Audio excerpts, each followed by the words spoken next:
Sige na nga, last one, reason. Bakit kailangan mo mag-business at an early age? Sabi ko nga, first, you will try and fail. Second is about the EQ or the emotional quotient. Talagang matetest siya. And third, mas masaya yumaman habang bata ka. Mas masaya magkaroon ng millions of income every month habang bata ka.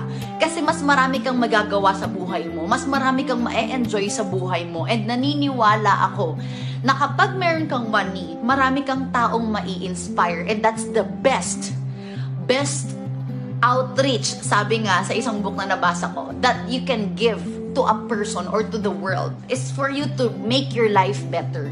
Kasi if you are making your life better and you are progressing, alam mo ba, marami ka ring taong natutulungan para gumanda rin ang buhay nila.